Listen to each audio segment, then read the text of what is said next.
I wasn't actually working patrol that day. I actually teach the DARE program, and so I'm not even assigned to the patrol division. But as I was leaving my, teaching duties that day, I saw this call come in on the screen, somebody threatening to jump off the overpass. And I had just a personal inclination that I felt that I needed to go down there. Maybe I would be able to help him in some way. As I'm arriving, he wasn't quite yet over the overpass, but as soon as he saw me pull up, he very quickly went behind the safety fence, and if he were to fall, he would actually be down onto the 215 roadway. It was obvious he was afraid.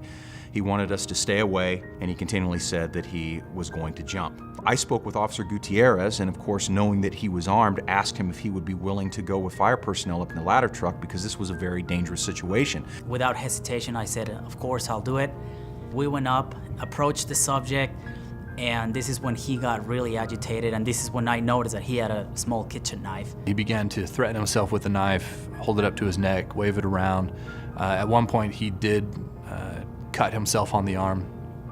Pretty good laceration that started bleeding. Steve Roverson was also in the bucket as a bucket operator. He figured out how to move the bucket without making noises. We were kind of playing a little trial and error. Once we turned that speed control down to slow, that engine noise wouldn't raise up and he wouldn't hear us. So we put it down on the slow speed and just inched a little bit here and there, and when he was focused on interacting with the police officers. And when he turned around, we'd put our hands up, acting like nothing happened. I couldn't believe how slow it went and how quiet, because normally that's a very loud piece of machinery. Myself and Officer Brummer, we were able to jump on top of the fence and lean over to grab a hold of him. He was holding the knife at the top of the fence, and I was able to grab a hold of that knife and remove it from him. So we sped up the bucket. Abraham said, grab him, and we just ripped him back in the bucket. Steve Roverson had another paramedic hand him a new protocol medication that we can use for sedation. Well, needless to say, the medication worked pretty dang good and put him out within a couple minutes.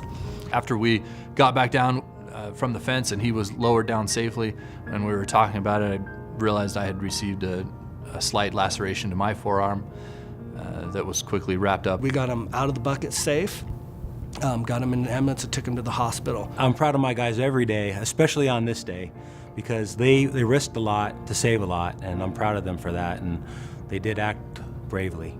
The fact that they're able to and willing to go to a dangerous situation without being armed with any type of weapon, it was great. It was great. We work side by side with these great officers. I love them to death, our police department. And we work really well together.